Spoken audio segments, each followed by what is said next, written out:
Maravilha! Vou começar aqui também no Instagram. Boa! Pronto.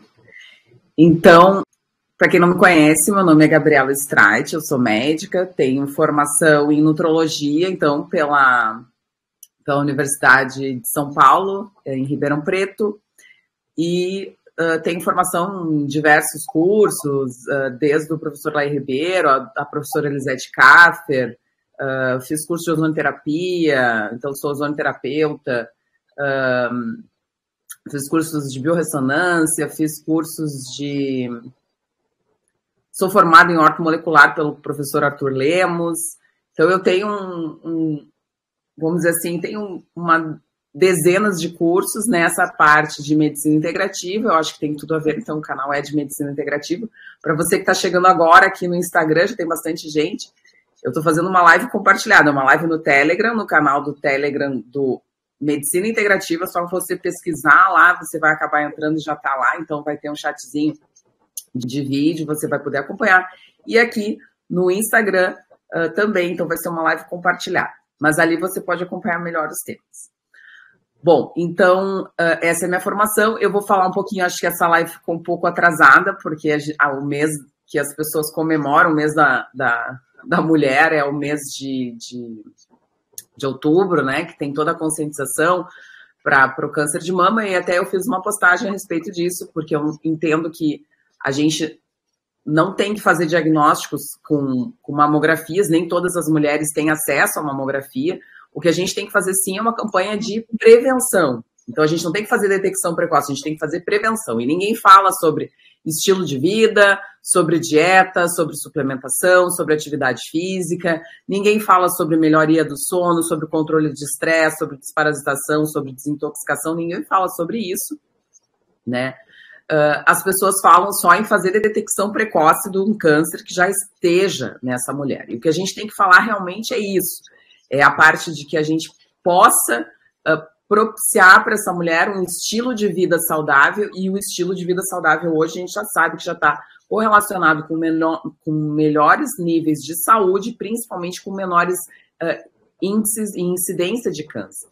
Então, acho que a gente vai falar um pouquinho sobre toda essa questão da saúde feminina, e a gente não pode deixar de falar, então, sobre a questão também hormonal, que eu acho que talvez seja o maior, vamos dizer assim, uma das maiores dúvidas das pessoas, porque aqui dentro da medicina integrativa a gente vai falar um pouquinho sobre os hormônios bioidênticos, né, os hormônios isomoleculares, e existe muito essa questão de que nós fomos criados, nós tivemos uma educação não só dentro de casa, mas através dos ginecologistas clássicos, de usar o contraceptivo oral, de usar a terapia de reposição hormonal via oral, e nos últimos anos a gente foi entendendo que talvez a terapia bioidêntica realmente seja uma opção agora mais viável, e talvez seja a única opção que a gente tem hoje para que essas pessoas não só façam a reposição, que eu não gosto de chamar de reposição, a modulação hormonal, mas também a gente possa propiciar esse controle de natalidade que é tão importante para essas jovens, e não colocar o uso dos contraceptivos orais desde o início da vida e fazer com que essas jovens fiquem em menopausa durante 20 anos, mais ou menos, que é, na minha opinião, no mínimo, uma tragédia. Mas eu acho que tem bastante gente, só quero cumprimentar aqui, muita gente chegando, ó, a gente tem bastante gente aqui no Instagram, e no Telegram acredito que também tem bastante gente, né? Porque eu não consigo enxergar, estou enxergando só a minha apresentação. Bom, eu fiz algumas anotações, eu vou me guiar mais ou menos pelo que eu tinha comentado aqui. A nossa explanação vai se concentrar basicamente nesses 4 temas, né? Então, hoje eu vou falar um pouquinho sobre a saúde da mulher, vou falar um pouquinho sobre controle de natalidade, essa síndrome pós-controle de natalidade que está diretamente relacionada com esse uso por bastante tempo das pílulas e dos contraceptivos orais, né? E como é que a gente lida com isso no consultório. Uma abordagem integrativa mais do envelhecimento, né? E como é que a gente pode lidar com isso, né? Existe uma corrente dentro da medicina integrativa que fala que nós envelhecemos porque nós diminuímos as nossas produções hormonais, e não nós diminuímos a produção hormonal e acabamos envelhecendo. Então, existe essa dúvida, né? O que vem primeiro, o ovo ou a galinha? Então, os hormônios fazem parte do envelhecimento e como que a gente pode melhorar, então, essa questão anti-envelhecimento com o uso dos hormônios. E também sobre a reposição hormonal, que talvez seja um dos assuntos mais pedidos, né? E que realmente faz diferença e fazem muitas perguntas a respeito disso e tem muitas dúvidas, né? Então, eu acho que eu vou falar um pouquinho sobre isso, principalmente sobre os hormônios bioidênticos. Então, assim, sobre considerações gerais, né? Então, considerações gerais a respeito da saúde da mulher. Eu acho que o que é importante que a gente entenda, né? Que a gente tem ovários e a gente tem óvulos que nos acompanham desde a nossa fase intrauterina, né? Então, esse desenvolvimento dos nossos óvulos, da nossa reserva ovariana, ela se dá desde o nosso momento que a gente está dentro do útero, desde a capacidade que essa capacidade vai ser intrínseca à nosso período gestacional. Então, muitas vezes as pessoas trazem isso e não entendem que essa nossa capacidade de folicular, essa nossa capacidade de desenvolvimento folicular, ela é dependente do nosso período gestacional. Então, se essa mãe tem dificuldade em relação à alimentação, tem dificuldade em relação à suplementação, tem dificuldade em relação a traumas, ela teve um trauma, ela pode ter tido um acidente, ela pode ter tido algum estresse muito grande, ela pode estar com dificuldade para fazer várias atividades, muito estresse no trabalho, que são traumas menores, que eu chamo. Então, assim, isso pode sim influenciar e muito nessa capacidade reprodutiva dessa mulher, dessa bebê mulher, dessa bebê feminina que está sendo gerada nessa mãe. Então, entender isso é fundamental. E não só desde a gestação, mas isso nos acompanha durante a vida toda. Nós teremos os ovários e principalmente os óvulos durante a nossa vida toda até a gente entrar na menopausa, que é aí até a gente fazer essa diminuição dessa nossa capacidade reprodutiva com essa perda dos folículos dos folículos ovarianos. Então, o que é importante que a gente entenda? Que tudo que a gente faz no decorrer da nossa vida é extremamente importante durante a nossa vida fértil, nossa vida reprodutiva, é extremamente importante para o benefício da manutenção desses folículos. Então, se a gente tiver uma dieta ruim, se a gente tiver uma não prática de atividade física, um sedentarismo, se a gente tiver dificuldade em dormir, se a gente tiver ruim controle do estresse, se a gente não modular esse estresse, se a gente tiver um desequilíbrio em relação à glicemia, então uma resistência insulínica, se a gente tiver alguma disfunção relacionada a alguma glândula, ou a tireoide, ou a adrenal, se a gente tiver uma exposição muito grande a toxinas, se a gente tiver uma dificuldade na nossa saúde emocional, tudo isso se reflete nessa nossa capacidade ovariana, nessa nossa reserva ovariana. Então, isso é extremamente importante que seja entendido, porque não é algo que, agora eu quero engravidar, vou ver o que vai acontecer. Não é assim que funciona. É a mesma coisa na menopausa. Agora eu entrei na menopausa, vou ver o que eu vou fazer. Isso não existe. Já se sabe, se tem trabalhos que mostram que mulheres que se preparam para chegar à menopausa têm menopausas mais tranquilas, com menos sintomas e principalmente se sentindo melhor do ponto de vista de todos os aspectos, ósseo, do aspecto de depressão, do aspecto de fogacho. Então, assim, a menopausa não é só o fogacho. A menopausa tem vários outros fatores que estão relacionados com as baixas hormonais das mulheres. Então, mulheres que se preparam, que têm um estilo de vida saudável, terão menos sintomas e sintomas mais brandos relacionados à menopausa. A mesma coisa em relação à reserva ovariana. Mulheres que se preparam durante a sua vida terão melhores reservas ovarianas e principalmente terão melhores chances de fertilidade, porque todo mundo acha que é muito fácil gestar. E hoje a gente está vendo a dificuldade que algumas mulheres estão tendo, que antes não tinham ou que não se sabe se tinham, mas que essa dificuldade aumentou com o passar do tempo, e principalmente relacionado ao estilo de vida, principalmente relacionado ao uso crônico desses anticoncepcionais orais, que mantém essas mulheres em menopausa, que é o que a gente também vai conversar. Então, tudo isso é importante. O mais importante é que a gente entenda que tudo que a gente faz durante a nossa vida, nosso período reprodutivo, tudo que a gente faz dentro da nossa infância, da nossa adolescência e até no intraútero, influencia diretamente na questão da fertilidade, na questão da reserva ovariana. E tudo que a gente faz durante todo esse período também influencia diretamente na nossa menopausa. Então, os hormônios, eles são ligados, a gente tem um eixo muito grande, né, que eu chamo, é o eixo hipotálamo, hipófise, tireoide, adrenal e gônada. Todo esse eixo é interligado e todo esse eixo funciona em harmonia quando a gente tem um estilo de vida mais saudável. Então, quando a gente tem um estilo de vida ruim, não só a hipófise e a pituitária, o hipotálamo tem consequências, mas principalmente a tireoide, a adrenal e as gônadas, que também estão nesse nosso eixo, né? Então, é muito importante que a gente entenda e compreenda isso. Esses desequilíbrios hormonais que essas mulheres acabam apresentando no decorrer da vida, eles não vêm da noite para o dia. Não é assim, hoje eu estou com o meu estrogênio normal e amanhã eu estou com o meu estrogênio alterado. Não é assim que funciona. Isso é evolutivo, isso é um estilo de vida ruim que faz com que essas mulheres tenham essa dificuldade, né, de lidar com os seus hormônios e principalmente que descubram e acabam tendo esses transtornos e essas dificuldades hormonais. Tudo bem até aí, Alexandre? Não sei se alguém tem alguma dúvida, alguma pergunta. Por aqui tudo bem. Tem uma telinha aí na sua visibilidade aí, escrito ocultar, web, Telegram e tal. Pode... Isso, show. Já botei, é que eu não vejo só as perguntas aqui. Nossa, aqui tem bastante pergunta.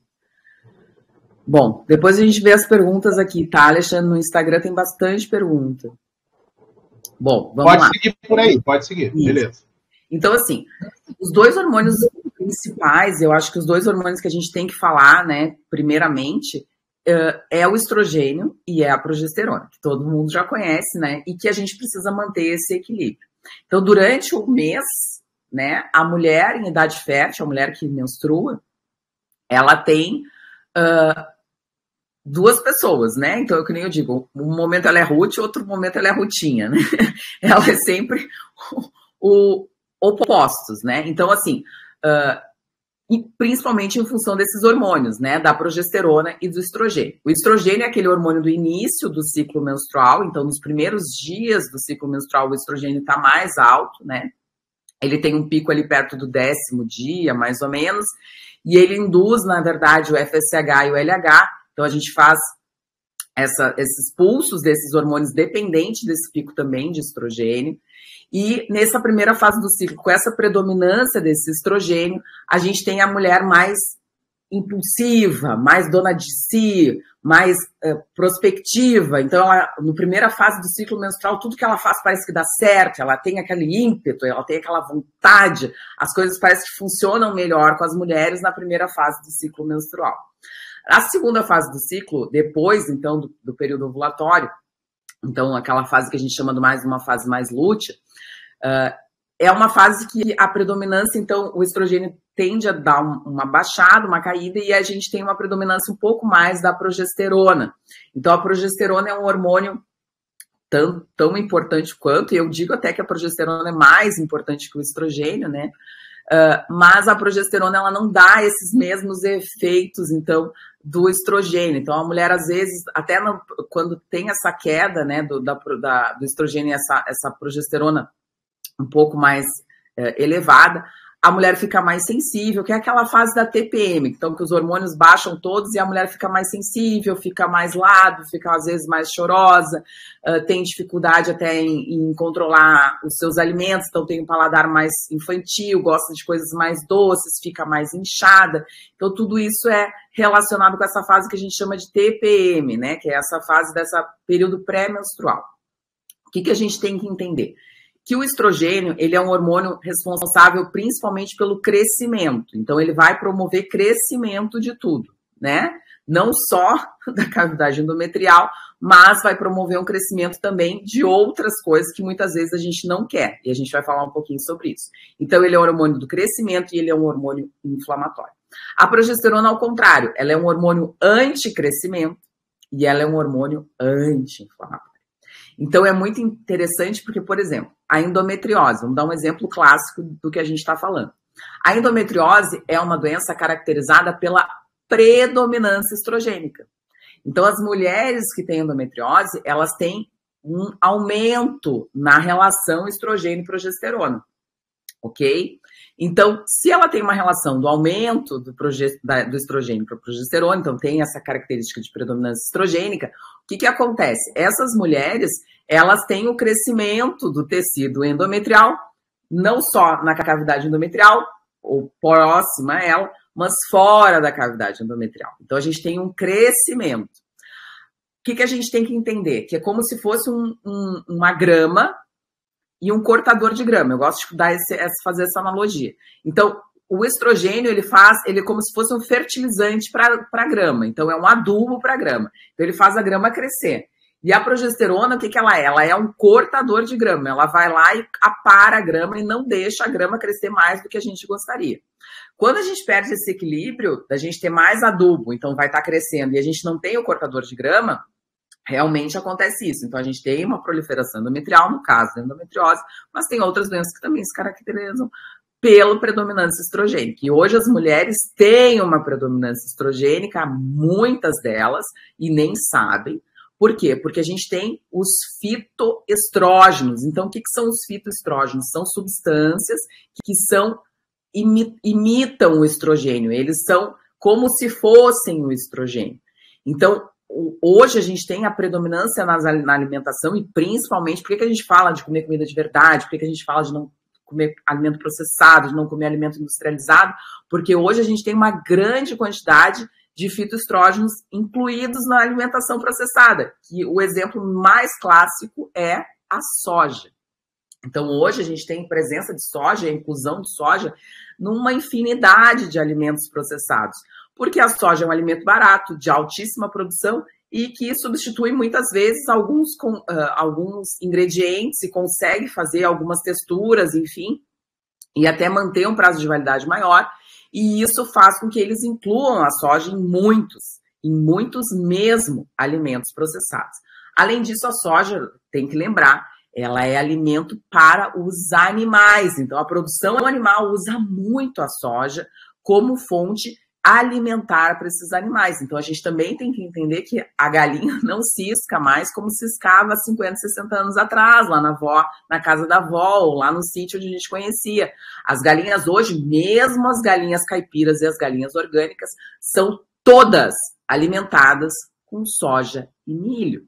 Então, essas questões têm que ser muito compreensíveis e elas têm que estar muito presentes na cabeça das pessoas. Por quê? Porque no Brasil, graças a Deus, a gente tem de 7 a 20% da nossa produção de animais bovinos que são alimentados a pasto. Mas, da nossa produção avícola, quase toda é alimentada a milho e a soja. Então, e os peixes também, os peixes que são de cativeiro, quase todos são alimentados a milho e a soja. Mas os peixes precisam de uma quantidade maior de proteína, coisa que os frangos não precisam. Então, tudo isso tem que ser muito bem pensado quando vai se fazer uma alimentação, quando vai se fazer uma estratégia nutricional, porque isso também influencia na questão dos fitoestrógenos e, principalmente, pode influenciar na questão da sua predominância estrogênica. Outra coisa muito importante que a gente tem que entender, que é fundamental para que a mulher possa ter um equilíbrio, a mulher que busca o equilíbrio hormonal, é entender que todos os hormônios, todos são derivados de uma molécula que você precisa ter na sua dieta, que é o colesterol. Então, todos os hormônios sexuais, a testosterona, o estradiol, a estrona, o estriol, a androstenediona, o DEA, a pregnenolona, o cortisol, a aldosterona, todos são oriundos do colesterol. Então, se você tem uma alimentação que não prioriza gorduras boas e você é vegano ou vegetariano, sinto lhe informar. Você nunca vai ter um equilíbrio hormonal adequado, porque você não está comendo a matéria-prima para a produção dos seus hormônios. E a matéria-prima para a produção dos seus hormônios é o colesterol da dieta. Então, você precisa comer colesterol. Ah, mas vai aumentar o meu colesterol. Pessoal, colesterol não é o vilão que todo mundo acha. O colesterol é um biomarcador. Ele é o bombeiro onde está tendo incêndio. Ele não é quem está provocando o incêndio. Ele é só um biomarcador de que tudo está acontecendo e que ele está ali na cena do crime tentando ajudar.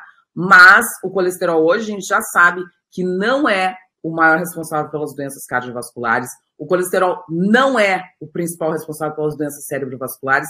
E o colesterol não é o principal fator de risco para esse tipo de doença. O que a gente sabe é que o que pior a gente pode ter para aumento do risco cardiovascular e principalmente para o aumento das doenças cerebrovasculares e para as piores das placas de ateroma, enfim, é o quê?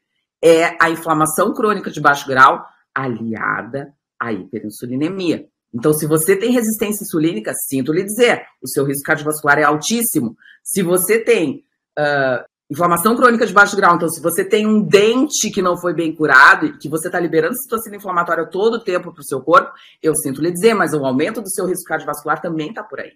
Então, se você pensar que o colesterol não é o vilão e sim o mocinho, e que o colesterol é fundamental para que todos os seus hormônios sejam produzidos de maneira adequada para o seu corpo, você já vai estar pensando no caminho do equilíbrio hormonal, principalmente de uma menopausa mais tranquila e principalmente de uma fertilidade adequada. Hoje já se sabe o único estudo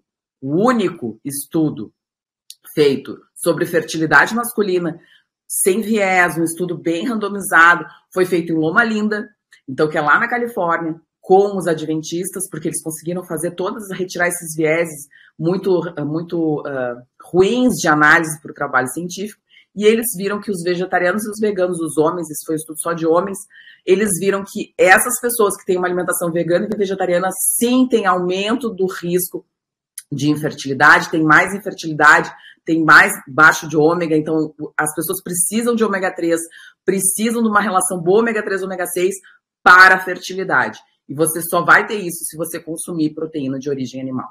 Feliz ou infelizmente. E não dá para suplementar, porque o colesterol não se suplementa. Tá tudo bem, Alexandre? Eu falo muito, se deixar eu vou falando. Show! Até agora tá bem compreensível. Se você precisar passar os slides aí, você... vou terminar aqui, a gente vai passando mais um pouco. Gratidão. Só para terminar, então... deixa eu ver se entrou mais pergunta aqui. Mas basicamente é isso. No Instagram, todo mundo vendo, todo mundo entendendo. Olha, perfeito, aulão, que legal. Bem-vindo. Já temos quase 50 pessoas aqui no Instagram. E a gente está ao vivo no Telegram, canal Medicina Integrativa. Entre lá, se você não entrou, entre. Também tem o chat ao vivo e uma apresentaçãozinha que a gente está falando exatamente sobre esses tópicos de saúde feminina na visão da medicina integrativa. Bom, vamos continuar então. Então agora a gente vai passar um pouquinho para controle de natalidade, que também é uma dúvida que muita gente pergunta, né? O que eu vou usar? Não quero usar o anticoncepcional oral, não quero, já sei que é ruim, né? Que não é hormônio natural, é hormônio sintético, né? A grande maioria deles é extrato equino, né? Então o estradiol é através de extrato equino conjugado. E a gente também tem a progesterona, que não é progesterona, né? Que também são análogos sintéticos de progesterona, também fazem parte, então, dessa pílula conjugada, e que as pessoas já estão começando a ter insights e entender realmente de que, além de ser o hormônio que não é normal, que não é o hormônio bioidêntico, que não é o hormônio isomolecular, que não é o hormônio que a gente tem no corpo, então a detecção no exame é dificultosa, por quê? Porque não é progesterona. É medroxi, é uma progestágeno, uma progestina. Então, a gente não tem progesterona. Então, a gente faz o exame para cálculo da progesterona, mas não está ali a molécula da progesterona. A mesma coisa o estradiol. Não existe estradiol. Existe etinil estradiol, existe uma molécula de estradiol. Então, o que a gente tem que entender, eu vou só fazer uma analogia aqui, que é assim, ó. Isso aqui... Vamos lá. Isso aqui é o estradiol. Estão vendo? Então, o estradiol aqui é uma bolinha. Isso é o estradiol que a gente tem no nosso corpo. Só que o etinil estradiol, ele não é a mesma coisa, porque ele é uma molécula sintética. Etinil estradiol. Então, ele não vai ser uma bolinha, ele vai ser um quadrado. Estão vendo aqui, Alexandre? Então, é diferente essa relação. A molécula é completamente diferente. Quando isso entra no corpo, você vai ter o quê? Você vai ter um receptor para estradiol. Você não tem um receptor para etinil estradiol. Então, o que que acontece? O receptor, ele é assim, ó.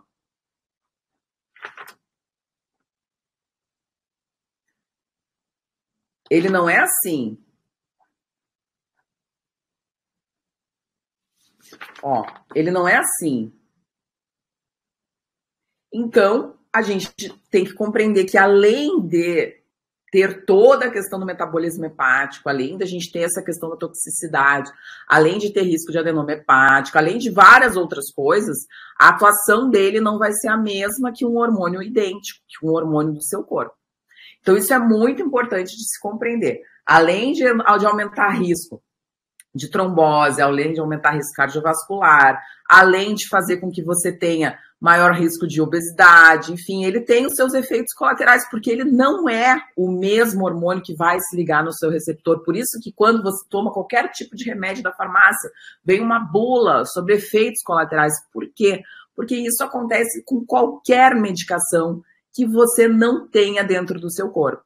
Não existem efeitos colaterais de tomar um magnésio. Só se você tomar numa grande dose de magnésio, porque pode irritar o seu intestino, enfim, acabar provocando uma diarreia. Mas uma medicação sintética vai ocasionar isso. Por quê? Porque você não tem receptor para aquilo ali. Então, os efeitos colaterais podem ser inúmeros, diversos, vários, ilimitados. Então, isso é muito importante que a gente entenda. Além de o papel do ACO, o papel do anticoncepcional, fazer tudo isso que a gente está conversando, existe também uma dificuldade nutricional em relação a vitaminas e minerais que os anticoncepcionais podem provocar, uma diminuição dos seus nutrientes com o uso da pílula anticoncepcional. Aí eu anotei aqui sobre os nutrientes. Então, a gente tem baixa de zinco, baixa de vitamina B12, baixa de hormônio da tireoide, baixa de testosterona. Agora eu tô lendo aqui porque são muitas coisas. Mas a gente tem que entender que, além de tudo isso, a gente tem essa interrupção da fertilidade, e isso a gente vai falar agora no próximo slide, que é essa síndrome do controle pós-natalidade. Além de tudo isso, a gente tem essa dificuldade na fertilidade, quando a gente tem esse uso muito contínuo do ACO. Por quê? Porque mantém essa mulher em menopausa o tempo todo. Se você usa um anticoncepcional o tempo todo, você não tem ovulação. E o que acontece na menopausa? Não tem ovulação. Se não tem ovulação, você tomando anticoncepcional estará menopausada todo o tempo. Isso as mulheres não conseguem colocar na cabeça. Você está fazendo com que o seu corpo não ovule. Isso é a mesma coisa que acontece na menopausa. Você faz uma menopausa química.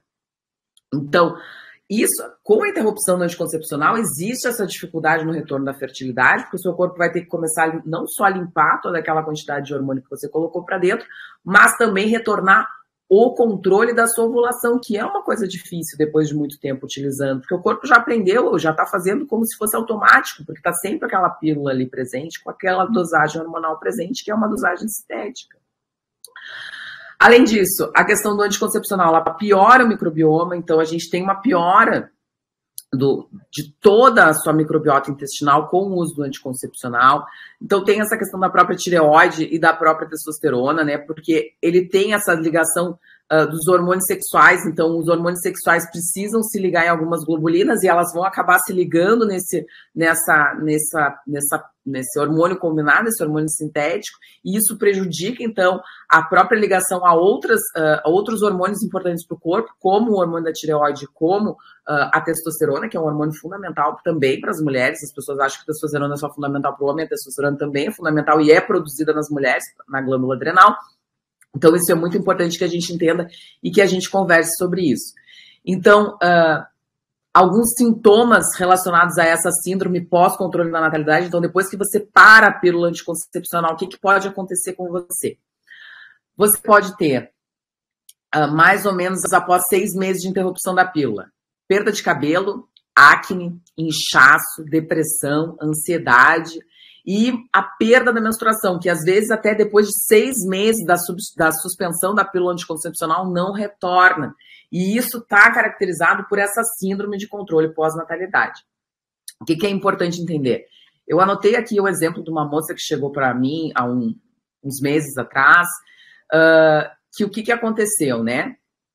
Ela tinha 36 anos, né? E ela tinha ido, uma moça jovem, e ela tinha ido, estava com algumas dores e estava com algumas irregularidades menstruais, e ela foi num ginecologista, e esse ginecologista passou para ela uma pílula anticoncepcional, disse que ela tinha que pensar que poderia estar entrando na menopausa e que não tinha nada para fazer e que ela fosse para casa para esperar a menopausa chegar.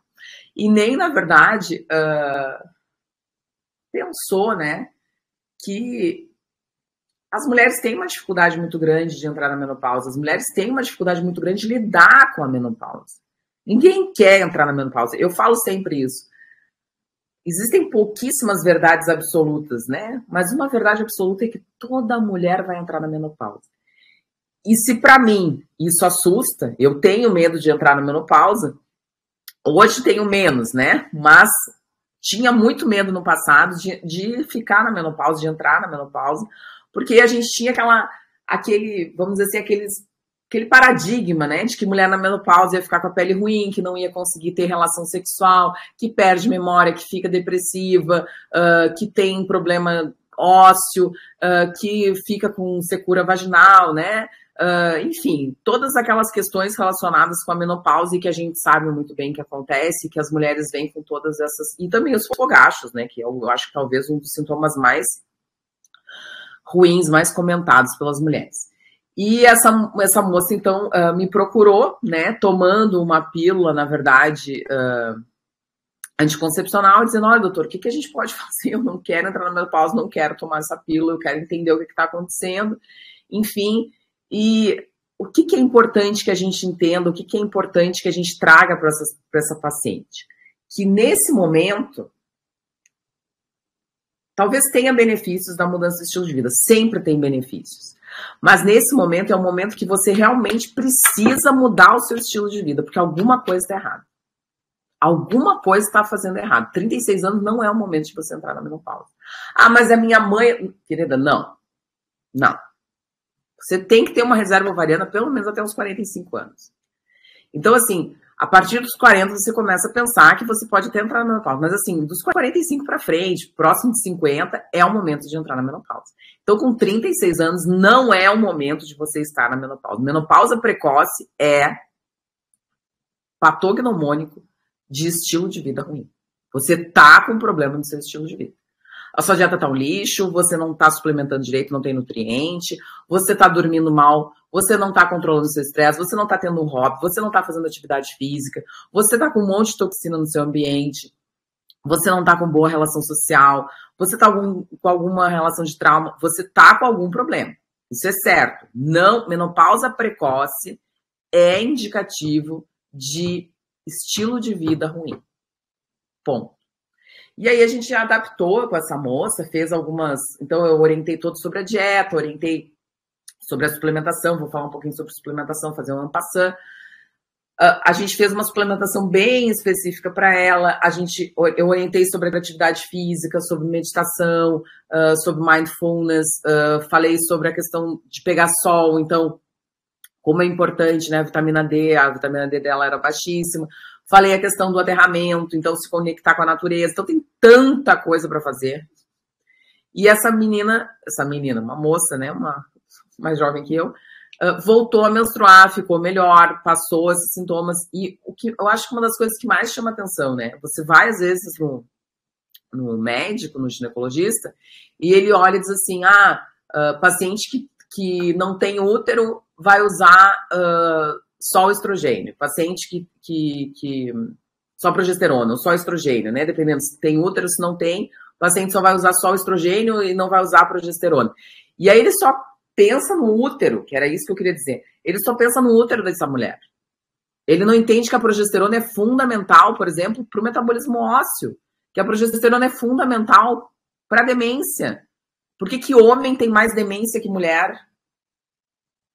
Porque a progesterona é fundamental para o desenvolvimento, pela neuroplasticidade, para manter os mecanismos de neuroplasticidade.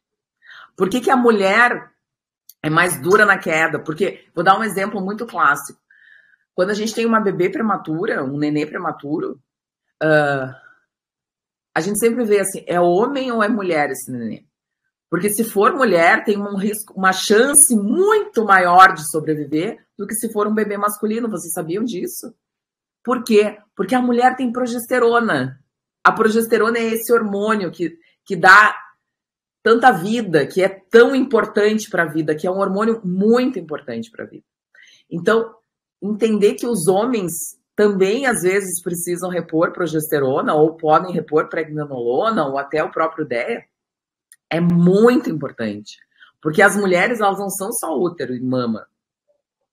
Elas são ossos, elas são cérebros, elas são peles, elas são outras coisas. As mulheres são completas e, às vezes, o médico que está atendendo, que é esse médico tradicional, ele só enxerga a mulher num útero, ela só enxerga a mulher num seio, ela só enxerga a mulher no risco cardiovascular, ela só enxerga a mulher na tireoide, não enxerga essa mulher num contexto completo, num contexto complexo, que é ter essa mulher com um cérebro, que é muito importante. Ó, a Marta falou aqui no Instagram, tá? Vou só fazer. Sou neonatologista e a mais pura verdade que a doutora acaba de falar sobre os prematuros. Porque exatamente assim, a mulher tem mais capacidade de sobrevivência. Ela tem mais capacidade de lidar com intempéries, ela tem um potencial de sobrevivência muito maior que os homens não têm. E é realmente em relação aos seus hormônios, e principalmente a progesterona.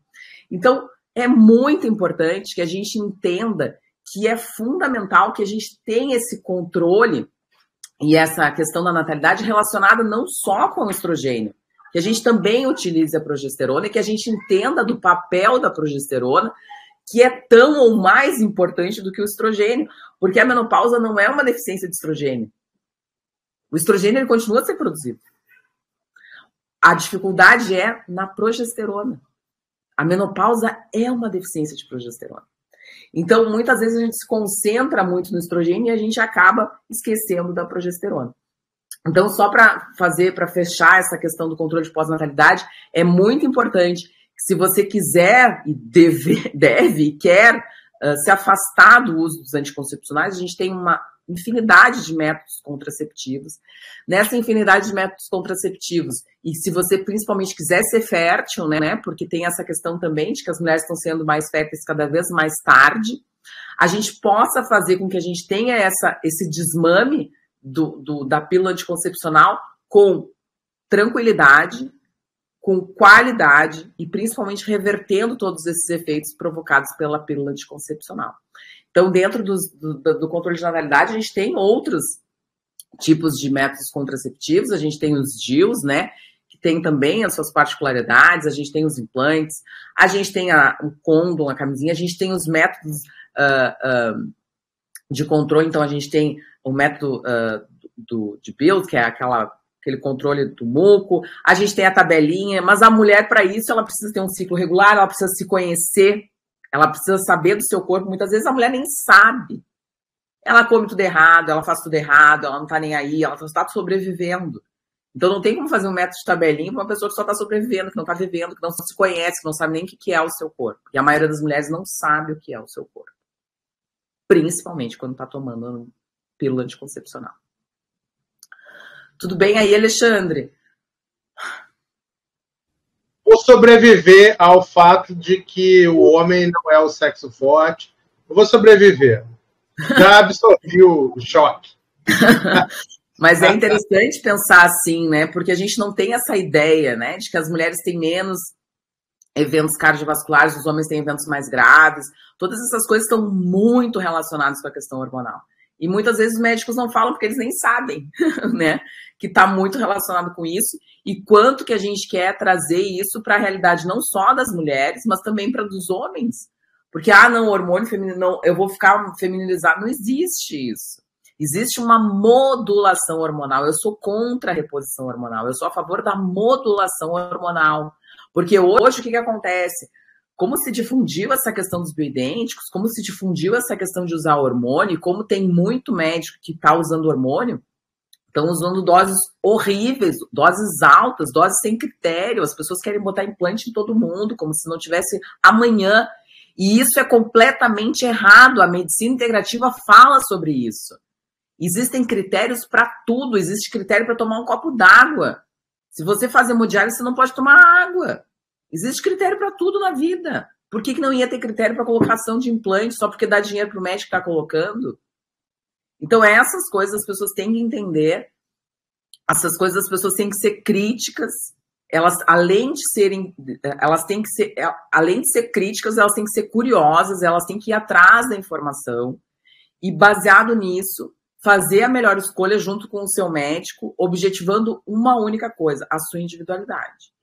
Cada ser humano, mesmo que seja gêmeo, idêntico, univitelínico, homozigótico, cada ser humano é completamente diferente na sua individualidade. Então, é muito importante que as pessoas entendam, sejam críticas e, principalmente, sejam curiosas e tem que ir atrás da informação e não fica muito com muita informação. Tenta pegar alguém ou algum site ou alguma coisa que realmente entenda, que pratique, que tenha experiência, que seja sério, comprometido e vá atrás da informação com essa pessoa e decida o que realmente é melhor para você. Acho que é isso. Não sei qual é o próximo tópico, vamos ver aqui. A abordagem integrativa no anti-envelhecimento, então, dessa questão hormonal, que também eu acho que se confunde um pouco com o que a gente vai falar aqui, né, que é essa questão da reposição hormonal. O que é importante, só vou falar uma coisa que eu tinha anotado aqui, e que eu não está no meu script, está no meu script, mas não estava ali na apresentação, que é em relação aos exames hormonais. As pessoas têm muita dúvida em relação ao exame hormonal. Qual exame eu vou realizar, né? Eu fiquei pensando nisso de detalhe e acabei escrevendo aqui. A gente tem 3 tipos de avaliação hormonal. Então, ou a gente faz aquela avaliação hormonal básica, né, que são os hormônios no sangue. Então, a maioria dos convênios paga, né? Então, a gente pede ali progesterona, pede estrogênio, estradiol, pede estrona, né? Então, a gente tem 3 tipos de estrogênio. Então, a gente tem o estradiol, o estriol e a estrona, né? Então, a estrona é 1, então, estradiol é 2, e estriol é 3. Então, é numa ordem, na verdade, em relação à molécula, né? Então, a gente tem estrona, estradiol e estriol. O mais importante deles é o estriol, ele é o mais ativo, mais efetivo, mais eficaz, vamos dizer assim, no nosso corpo. Mas os outros 2 são de tanta ou mais importância que o estradiol, que o estriol. Bom, o que é importante que a gente entenda? Que para análise desses hormônios, da progesterona, da testosterona livre, da testosterona total, da progesterona, do estradiol, da estrona e do estriol, a gente tem no sangue, na saliva e na urina. Então, hoje a gente tem isso disponível no Brasil, em vários laboratórios. Então, não é só num laboratório que faz, são vários laboratórios. A questão sanguínea, sérica, tem em todos os laboratórios, porque a maioria dos planos paga e é o que a maioria das pessoas faz. A questão salivar e a questão urinária tem uma diferença. Nenhum plano paga. Alguns planos pagam cortisol salivar, que é o que a gente pede mais, né, para fazer diagnóstico de disfunção adrenal, então de falência adrenal, de insuficiência adrenal. A gente acaba pedindo uma curva de cortisol salivar, porque não adianta nada a gente pedir cortisol sério, cortisol no sangue. Mas a gente tem o DUT test, né, que é um painel muito interessante sobre as dosagens urinárias, né, dos hormônios. Então, qual é a diferença da salivar e da urinária? A urinária, ela vai medir os metabólitos, o que está saindo na urina, o que a gente aproveitou. Então, não está saindo o que realmente está no sangue, porque o sangue, ele é um estático. Se ele estiver mais ligado, se ele estiver menos ligado, se ele estiver livre, se ele não estiver livre, a gente não sabe. Porque aquilo ali é uma centrifugação, ele tira o plasma, ele pega a quantidade de célula ali e ele faz essa análise aí. Então, muitas vezes, existem dezenas de variações em relação ao nível sérico dos hormônios. Então, o que a gente acaba fazendo no consultório para não onerar mais esse paciente? A gente faz um DUT test, que é esse painel urinário, né, que são os metabólicos. Então, o paciente também com câncer, a gente acaba fazendo mais esse painel. Faz uma coleta no mesmo dia do painel sérico, do painel sanguíneo, e a gente compara os dois. E depois a gente pede o sanguíneo e vê mais ou menos como é que a gente pode interagir com essa relação do DUT test. Mas os metabólicos são extremamente importantes, são muito mais fidedignos do que realmente está acontecendo, do que a gente está aproveitando, do que a gente está conseguindo aproveitar e conseguindo eliminar. Então, o salivar é a fração livre do hormônio. E também tem essa relação. Então, se o paciente tem menos imunoglobulina, se ele tem outra dificuldade hormonal, então se ele tem um problema na tireoide, se ele tem um problema na adrenal, tudo isso pode interferir na questão da fração livre. Mas os metabólicos não. Então, a gente vai acabar sabendo também essa relação de transporte, também essa relação de receptor, também essa relação de metabolismo, com o DUT test, que é esse painel urinário dos hormônios. Então, é muito importante que as pessoas entendam que é fundamental que você tenha essa visão de que a parte sérica nem sempre reflete o que realmente está acontecendo com você. Exemplo, o paciente está cheio de sintoma e o FSH e o LH não estão tão curvando quanto a gente gostaria, mas a paciente está cheia de sintoma. O que isso significa? Que talvez o metabólito urinário esteja menor, enfim, que a gente tenha uma relação de estrogênio, de progesterona menor, e isso pode estar fazendo e causando esses sintomas. Por quê? Porque a elevação é como se fosse... O que é a menopausa, vamos dizer assim? É como se fosse o ensurdecimento dos ovários. Então, tá lá a hipófise e o hipotálamo gritando, né? Porque elas estão secretando, hormônios para sinalizar que tem que ser produzido progesterona e estrogênio, e o ovário está ficando surdo, ele não está mais ouvindo que tem que produzir. Então, o que vai acontecer? Cada vez tu vai gritando mais. Então, LH e FSH vão cada vez aumentando mais, até que ele chega no platô, que é o platô da variação da menopausa para aquela mulher, e aí a gente sabe que realmente essa mulher está na menopausa. Por quê? Porque já gritou o máximo, então ele grita, e o ovário não escuta, e o ovário não produz. Então, basicamente é isso, né? Se chama DUT test. Eu vou escrever aqui, ó. DUT test. Tem várias empresas, ó. DUT test. Tem várias empresas que fazem o DUT test. Então, a gente consegue, eu faço a maioria dos meus exames no Lemos, né? Mas a gente tem a Precision, que agora está com o DUT test super acessível. Tem outras empresas que estão fazendo o DUT test.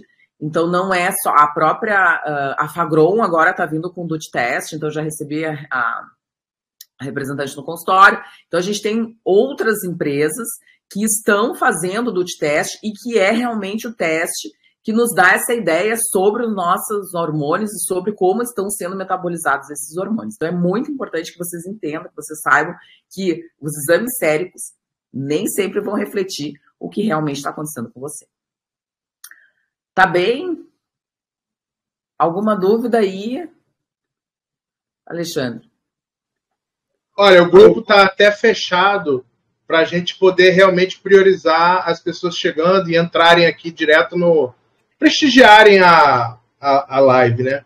Tá. Mas eu gostaria de dizer de antemão que está bem superlativo aqui, gratidão, viu? Você é daquelas do nosso time aí que não economiza nada. Então, é isso aí, show de bola, tá? Gratidão. Tá bem. Bom, muito obrigada, viu?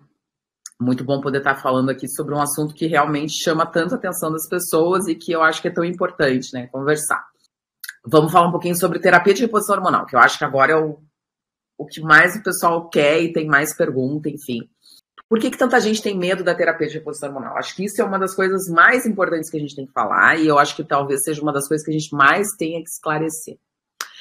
Quando foi feito o trabalho que quis avaliar a questão da reposição hormonal, que foi lá do WHI, das enfermeiras, enfim, é um trabalho clássico. Se você colocar no Google Acadêmico, no PubMed, é um trabalho clássico, que fez, então, essa avaliação, né, do uso dos hormônios. Então, foi um ensaio clínico randomizado, né, com placebo, mulheres com e sem útero, repondo estrogênio e progesterona, ou só progesterona, e avaliação de risco cardiovascular, avaliação de eventos cardio-cerebrovasculares, questão de avaliação de tromboses, enfim, foi isso aí que eles...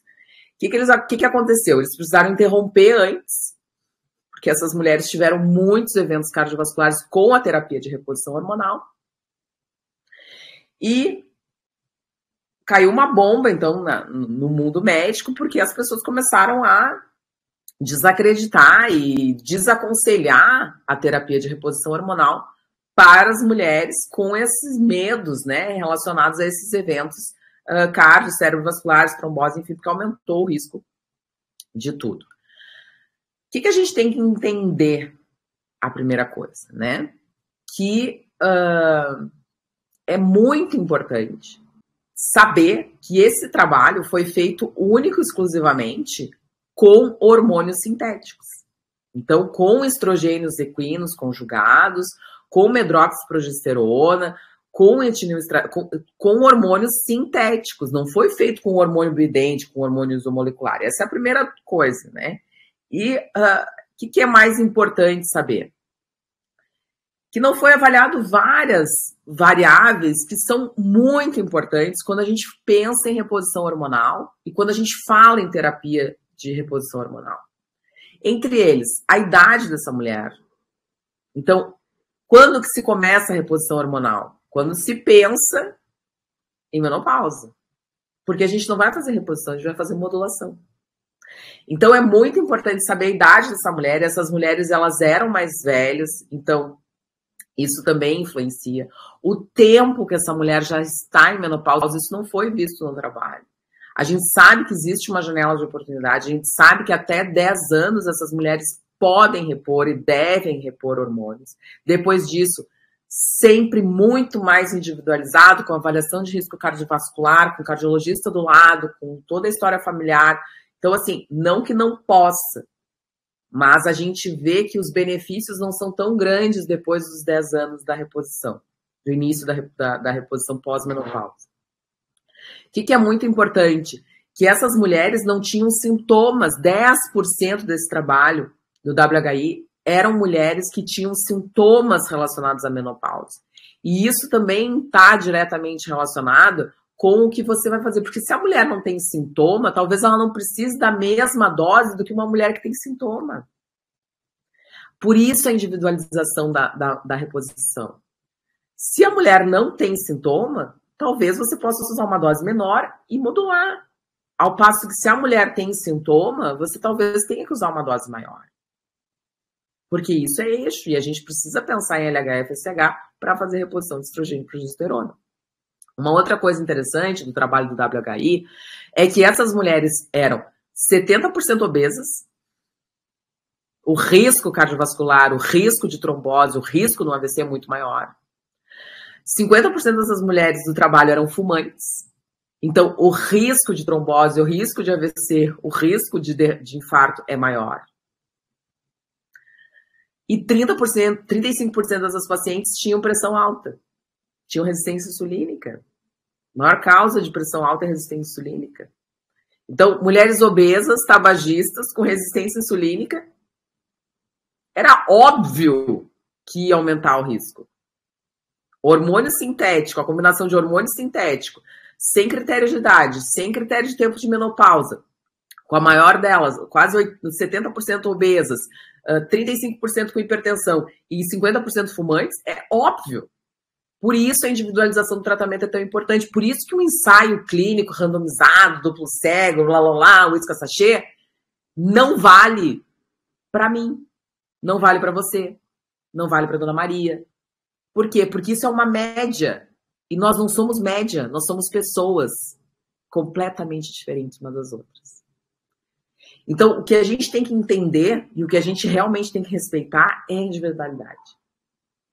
a história, a genética, a família, o que essa mulher passa todos os dias, quantos filhos ela tem, quanto ela trabalha, quanto ela se estressa, se ela fuma, se ela não fuma, quanto ela tem de IMC, de obesidade. Isso tudo é muito importante. E o que a gente entende por terapia de reposição hormonal, para essa modulação hormonal? A gente entende os benefícios que isso traz para essa mulher. Não só quando ela tem sintomas, isso é muito importante. Quando essa mulher tem baixa dos seus níveis hormonais. A gente precisa de uma relação de estrogênio e progesterona de 300% no 21º dia da menstruação. Então, isso é muito importante. Quem é o médico que analisa isso? Quase nenhum. Porque um vem em picograma, outro vem em nanograma, eu também não sei, não me interessa, não quero saber, e tá tudo certo. Bola para frente, eu tenho outro paciente daqui a 20 minutos. Então, assim, não tem como fazer essa abordagem numa consulta de 20 minutos. Por isso que uma consulta de medicina integrativa dura 2h30, dura 3 horas, a gente vai conversando, a gente vai explicando, porque é assim que tem que funcionar. Uma pessoa não consegue atender, ver exame, orientar, conversar, escutar em 20 minutos. Tá bem? Então, isso é muito importante. Então, os benefícios da terapia de modulação hormonal. A saúde cognitiva, então, pacientes que têm, enfim, que entram na menopausa têm diminuição do volume cerebral, isso é óbvio, então tem maior risco de demência, tem maior risco de doenças degenerativas do sistema nervoso central, então é muito importante essa reposição com progesterona também. A densidade mineral óssea, que eu já falei aqui, então eu acho muito importante que as pessoas entendam e que as pessoas façam uma densitometria. Eu peço para todas as minhas pacientes, né, fazer essa densitometria antes de entrar na menopausa, para a gente ter uma ideia do que realmente vai acontecer, do que realmente a gente tem que esperar. Então, é muito importante, né, que a mulher faça antes dos 50 anos. Eu peço para todas, né? Porque é fundamental que a gente saiba a densidade mineral, porque, foi a menopausa que provocou. Não, daqui a pouco essa mulher já estava com uma osteopenia, não tinha diagnóstico nenhum, então não foi a falta de hormônio. Então, os hormônios vão auxiliar no tratamento dessa osteopenia. A progesterona não auxilia demais no tratamento da osteopenia e da osteoporose. Eu tenho uma live no Instagram, uma live também no YouTube, que fala sobre a osteoporose, foi uma live com o Fernando Betete, se vocês querem assistir, é muito interessante, eu falo exatamente sobre isso e a importância dos hormônios também para o tratamento da osteoporose. Claro que a suplementação é importante, estilo de vida, enfim, mas o tratamento hormonal faz parte do tratamento da osteoporose. Outra coisa importante é a saúde cardiovascular, né? Então, é importante que a gente entenda que o estrogênio ajuda, então, a manter esses vasos fluidos, flexíveis, né? Então, o estrogênio é muito importante para a saúde cardiovascular. E o estrogênio alivia, então, também essa questão dos sintomas vasomotores, porque esses sintomas vasomotores que a gente tem, esses fogachos, eles estão diretamente relacionados com essas variações, essas amplitudes de variação que decorrentes, então, da falência hormonal e do estímulo do LH e FSH que a gente acaba tendo, então, que não são contínuas, então, tem essa variação e esses sintomas vasomotores são muito relacionados também com o estrogênio. Outra coisa importante que talvez a gente tenha que falar são as questões de pele, as questões de atrofia vaginal, então essas mulheres também têm muito benefício, né, com a reposição hormonal, também nessas questões mais de saúde sexual, de saúde de derme, de cabelo, então tem menos queda de cabelo, menos acne, também com essa modulação hormonal. Qual a melhor forma? Não é a via oral. A melhor forma de modulação hormonal é através da via transdérmica e principalmente através dos hormônios bioidênticos. Hoje a gente tem as opções, né, que tem a progesterona, então alguém perguntou aqui no grupo do Instagram, né, que a gente tem a progesterona micronizada, né, que é uma opção via oral muito boa, mas a gente não tem estrogênio micronizado, então a gente tem o estrogênio na forma de gel e a gente pode mandar manipular, então, na forma de gel também. Então isso é muito importante. Hoje tem algumas formas através de adesivos, que são sintéticos, então não tem a primeira passagem hepática, mas tem o mesmo mecanismo aquele que a gente estava falando. O hormônio sintético é chave fechadura errado, então a gente pode ter efeito colateral. Então, a melhor forma de reposição hormonal ou de modulação hormonal é através do hormônio isomolecular, do hormônio bioidêntico, na via transdérmica. Tá bem? Acho que isso aí ficou claro. Existem os nanos, né, que os moleculares que a gente estava falando, que são uma opção através da progesterona, que a gente tem a progesterona micronizada. Será que ficou alguma dúvida, alguma pergunta? Eu vou falar um pouquinho da suplementação, e aí eu acho que já deu quase 1h e pouquinho de live, né? Eu tenho bastante pergunta aqui também no Instagram, Alexandre. A gente pode também fazer essa mescla. O pessoal perguntou sobre endometriose, perguntou sobre SOP, perguntou mais sobre endometriose, perguntou implante, nossa, isoflavona, nossa, tem um monte de anticoncepcional. Se você tiver em vista um replay, nossa, seria excelente, porque olha a demanda do tema, né? Olha o interesse das pessoas. Bom, só terminando aqui, né? Eu acho importante que a gente fale um pouquinho sobre a suplementação, né? Na questão da suplementação, quem me conhece, quem é meu paciente, sabe que eu não prescrevo muita suplementação. Eu não sou aquelas médicas ortomoleculares de fórmulas bizarras, enormes, de 40 ingredientes, que nem eu digo, né? Eu não faço a receita de bolo dentro do corpo das pessoas. Eu não faço isso. Eu suplemento o que está faltando. Se a gente for pensar, até porque as pessoas não têm nem absorção para tudo isso, a maioria dos intestinos estão muito doentes. Então, assim, eu tento suplementar o mínimo possível dentro daquele contexto daquela consulta. Então, assim, o paciente vem com 6 queixas, né? O paciente está com queda de cabelo, está com insônia, o intestino está ruim, está com uma alergia na pele, está com falta de concentração, a memória está péssima. Bom, aí eu vou dizer, o que mais está te incomodando? O que me incomoda realmente, doutora, é a questão da insônia. Bom, aí a gente se concentra na insônia, faz toda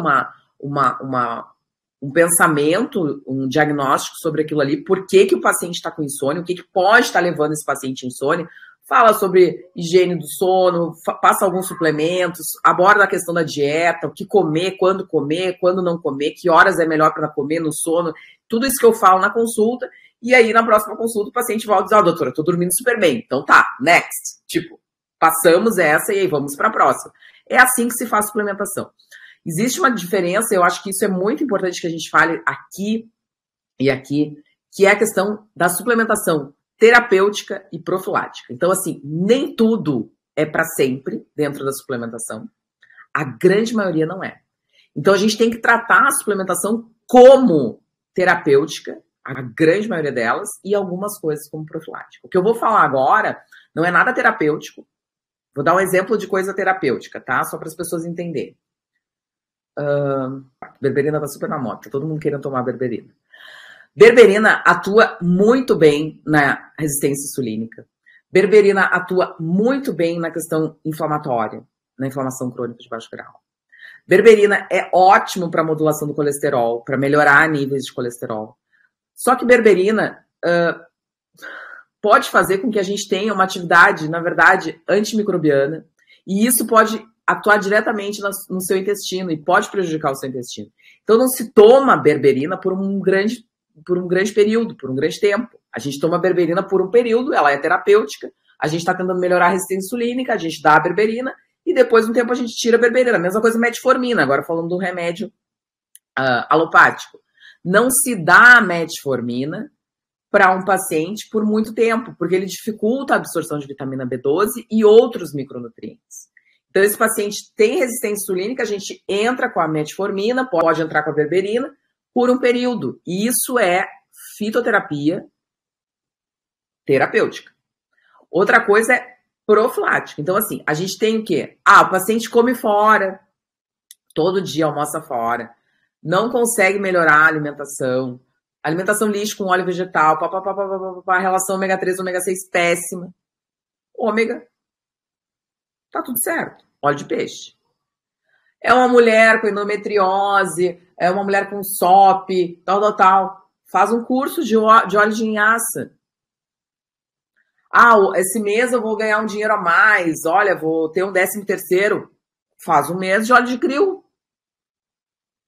E assim que a gente faz dentro da fitoterapia. Mas o ômega, ele vai permanecer. Enquanto a sua alimentação for lixo, você tem que tomar ômega 3 e ômega 6. Fazer uma relação boa de ômega 3. Então é isso que eu quero dizer. Então existem fitoterapias, existem suplementações que são terapêuticas. E existem fitoterapias, existem suplementações que são profiláticas. Então o que eu vou falar agora é basicamente sobre... O que eu anotei? 1, 2, 3, 4... 5, que a gente pode usar por um período maior. Primeiro, magnésio glicina, né? Que eu gosto bastante. Então, ele melhora as relações de insulina, leptina, melhora os hormônios da tireoide, é essencial na produção do estrogênio, da progesterona, e ele é um calmante, ele é um relaxante para o sistema nervoso. Então, ele é muito importante para pacientes, então, para a produção hormonal, ele é fundamental para a produção hormonal, não só o colesterol, magnésio e glicina faz parte disso. Então, as mulheres que têm deficiências hormonais, que têm dificuldades hormonais, dificuldades em fertilidade, dificuldades na menopausa, têm que usar o magnésio e glicina. Quando? Sempre, para sempre, tá tudo certo.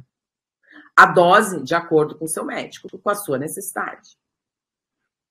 Então, é muito importante que você saiba que o suplemento está ali, mas a dose sempre é individualizada. A dose que é para mim, provavelmente não seja para o Alexandre. E que não é a mesma para a Marta. Então, saber disso, saber como abordar isso é fundamental. Para isso que o médico está ali. Senão você só procura na internet e faz tudo e está tudo certo. Vitamina D. Sempre a suplementação é importante. Ela auxilia, ela é um hormônio, ela é fundamental na fertilidade, ela é fundamental para a imunidade, ela é fundamental para muitas funções do corpo. Então, sempre lembrando que a vitamina D, se você for suplementar acima de 5.000 unidades, nunca suplemente sem a vitamina K2, pelo metabolismo do cálcio. Então, D e K2 fazem parte. Então, a gente falou do magnésio, da D e da K2. Então, já falamos de 3. Mais 2 suplementações importantes. Zinco. Então, mulheres que têm ciclos irregulares menstruais, é fundamental a suplementação de zinco. A gente tem o desenvolvimento do folículo ovariano dependente dos níveis de zinco. Então, mulheres que têm baixo zinco não têm desenvolvimento do folículo. Então, é fundamental o uso do zinco. E a dosagem pode ser acima de 20, 30 miligramas tranquilamente. Tem trabalhos que trazem 50 miligramas, enfim. Só que sempre lembrando, o zinco... O zinco, ele tem necessariamente que ser suplementado com acompanhamento médico. Por quê? Porque o zinco, por altas doses, em muito tempo, ele interfere no metabolismo do cobre. E o metabolismo do cobre é fundamental para o não desenvolvimento de anemias. Então, tudo isso é muito importante. A mesma coisa a vitamina D. A vitamina D é muito importante porque o receptor da vitamina D, ele tem o acoplamento do receptor da vitamina A.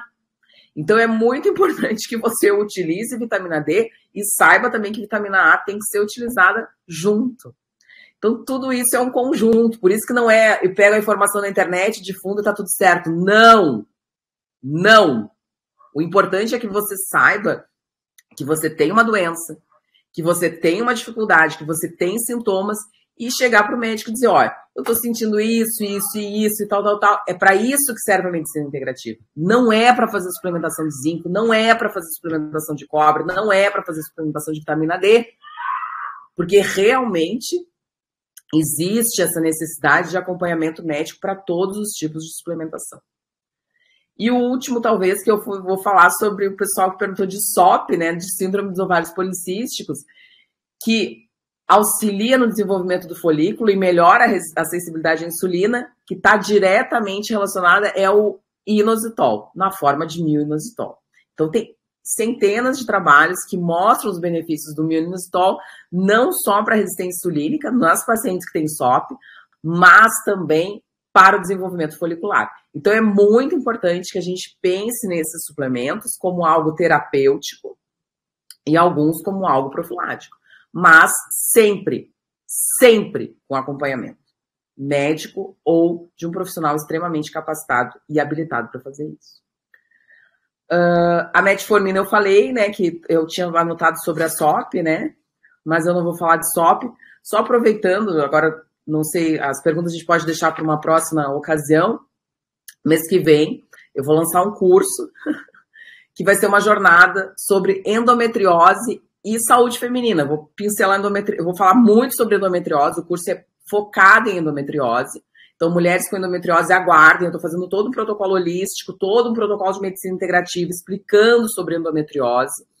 E vou fazer alguns ampassãs sobre miomatose, que as pessoas querem saber muito, e sobre síndrome dos ovários policísticos. Vou fazer esse ampassã. Mas o curso, basicamente, é sobre endometriose. Doença autoimune, que é uma das minhas especialidades, e a gente vai falar sobre doenças autoimunes, as causas da endometriose, o tratamento holístico, o tratamento de suplementação e a dieta anti-inflamatória para a melhoria da endometriose. Acho que é isso. Alexandre, não sei se contemplei todos os tópicos que eu havia dito, mas acho que falei bastante, acho que é para as pessoas pensarem, para as pessoas entenderem, para as pessoas terem curiosidade, para as pessoas serem críticas às minhas explanações, aos meus argumentos, né? E principalmente para começarem a pensar que tudo que eu falei está diretamente relacionado, único e exclusivamente com o seu estilo de vida. Então a gente consegue fazer com que essa mescla seja melhorada e com mais efetividade em relação a qualquer tipo de tratamento, com um bom estilo de vida, com um bom sono, uma prática de atividade física, controle de estresse, suplementação adequada, dieta, comer certo, comer sem alimento processado, comer sem alimento industrializado e principalmente tendo um bom convívio social, um bom convívio amoroso, com amor, com paz no coração, um espírito sempre aberto, de luz, que é o que a gente precisa. Quanto mais luz, quanto mais receptividade, quanto mais amor no coração, mais coisas boas a gente aproveita e traz pra gente. E isso se reflete na nossa vida e também faz parte do estilo de vida saudável. Acho que é isso. Só queria fazer um singelo comentário, né? Que é essa questão do profissional de saúde, que o valor, né, intrínseco disso daí, né? Você hoje compartilhar conhecimento e estruturar conhecimento, né? Conhecimento esse que vem de várias fontes. Ele, às vezes, um timeline, por exemplo, pode parecer algo caótico, mas de tempos em tempos a gente faz aqui os nossos eventos, faz aqui as nossas palestras e conta com o brilhantismo, né, das pessoas que têm isso claro no propósito, né? Compartilhar conhecimento é uma dádiva, é um legado, tá? E é isso que eu tenho para te dizer, é isso, é que você está brilhando aqui no céu de estrelas, né, nesse sentido. Só que isso aqui é um firmamento, né? São muitas estrelas que querem brilhar, milhões de pessoas que querem mudar hábitos, né? Então, é um salve aqui, né, para todos os profissionais de saúde se motivarem, né, a dar esse passo, a se lançarem, vir falar, vir compartilhar, receber um monte de elogio. Quem não quer? Quem não quer, né? E é isso. E também falar para as pessoas que todas as suas dicas valiosas aí, e dúvidas também, que acho que hoje não vai ter tempo de esgotar tudo, no dia a dia das comunidades, por exemplo, você citou, né, o grupo da Medicina Integrativa no Telegram, isso é o nosso dia a dia, tá? Então a gente apura as dúvidas, lógico, e de tempos em tempos, isso existe o fator estruturação, que são as palestras e tudo mais. E isso vai dando força, quer dizer, o médico, o profissional de saúde sabe o que está sendo demandado, organiza informação, e nós também, comunidade, no dia a dia, já botando em prática o que está sendo falado e já tendo dúvida já para a próxima rodada. Então, são vários assuntos, não para nunca, é infinito, é um looping, né? Então, a gente convida todo mundo a participar, a vir, a participar, a trocar ideia. E a você, gratidão, né? Gratidão eu. Então, fico à disposição para as perguntas. Para quem não me segue, então é @HabiStreit no Instagram, que é onde eu tenho a minha maior, vamos dizer assim, meu maior contato, né? Tem um canal aqui no Telegram, mas eu não adaptei-me ainda ao Telegram, eu prefiro o Instagram, eu acho mais dinâmico, né? E também tem o grupo do Rebelião Saudável, amanhã de manhã, para quem quer, tem um grupo aqui, né, que chama Rebelião Saudável, só digitar aqui no Telegram. Que amanhã de manhã eu também vou conduzir as picapes. Amanhã de manhã o assunto será uma nova live de 1 hora e o assunto é sal. Mitos e verdades sobre o sal. Sal faz bem, sal faz mal, um assunto tão banal, né? Mas que está na mesa de todas as pessoas do mundo inteiro o sal. E eu vou tentar tirar um pouco desses mitos, desses dogmas relacionados ao sal, se realmente provoca alguma doença e se a gente tem que tirar, se a gente tem que pôr, o que a gente tem que usar de sal, enfim, esse alimento ancestral que está presente na vida e na mesa de todas as pessoas. Tá bem? Alexandre, muito obrigada pelo convite, adorei o tema, acho que está totalmente ao encontro com o que eu vou lançar agora nas próximas semanas, e agradecer a vocês, agradecer o pessoal aqui do Instagram também, né, com esse monte de pergunta. Eu vou tentar responder, deixem na caixinha de perguntas, se o pessoal também tiver, pode mandar na minha caixinha de perguntas, e agora depois da live, eu vou amanhã também, durante o dia, eu vou tentar responder essas perguntas e fazer uma nova live. Na quinta-feira eu tenho uma outra live, que é a live com a Naraline, o Quintas com Saúde, e a gente talvez faça, então, parte 2, né, sobre falar sobre saúde feminina, que é tão importante, só que a gente vai focar na alimentação. Alexandre, muito obrigado. Oh, maravilha! Fiquem com Deus, até a próxima, e eu fico à disposição. Beleza, gratidão, querida. A gente aqui agradece.